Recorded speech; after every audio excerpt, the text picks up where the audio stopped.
দক্ষিণ এশিয়ার ভূরাজনৈতিক দাবার বোর্ডে নতুন এক বাস্তবতার ইঙ্গিত মিলছে। বাংলাদেশের স্বাধীনতার পর প্রথমবারের মতো বঙ্গোপসাগরে সাবমেরিন মোতায়েন করার পরিকল্পনা হাতে নিয়েছে পাকিস্তান। সম্প্রতি শ্রীলঙ্কার দৈনিক দ্য মর্নিংকে দেয়া এক সাক্ষাৎকারে এ তথ্য নিশ্চিত করেছেন পাকিস্তান নৌবাহিনীর কর্মকর্তা কমোডর ওমর ফারুক।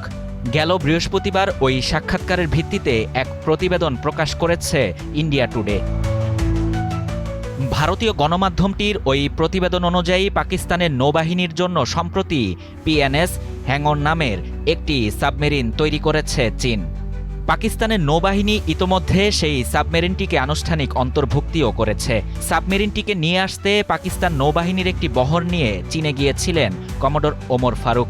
ফিরে আসার পথে শ্রীলঙ্কার রাজধানী কলম্বোতে যাত্রা বিরতি দেন তিনি।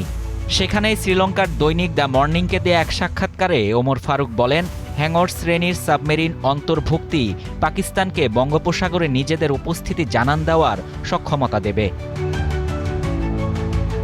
পাকিস্তান নৌবাহিনীর এই কর্মকর্তা আরও বলেন, পিএনএস হ্যাঙ্গর সিরিজের আরও ৭টি সাবমেরিন শিগগিরই পাকিস্তানি নৌবাহিনীতে অন্তর্ভুক্ত হবে। এই সিরিজের সাবমেরিনগুলো বঙ্গোপসাগরে পাকিস্তানের উপস্থিতি বজায় রাখবে। ১৯৭১ সাল পর্যন্ত বঙ্গোপসাগরে পাকিস্তানি সাবমেরিন মোতায়েন ছিল। সেটির নামও ছিল পিএনএস হ্যাঙ্গর।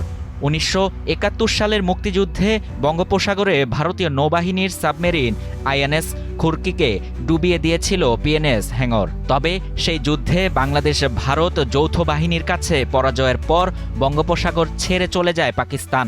এতদিন মূলত উত্তর আরব সাগরেই সীমাবদ্ধ ছিল পাকিস্তানি নৌবাহিনীর উপস্থিতি। অন্যদিকে বঙ্গোপসাগর ঐতিহ্যগতভাবে এমন একটি এলাকা যেখানে ভারত উল্লেখযোগ্য ভৌগোলিক এবং কৌশলগত সুবিধা ভোগ করে। শাহরিয়ার শাফাত, বাংলা নিউজ 24।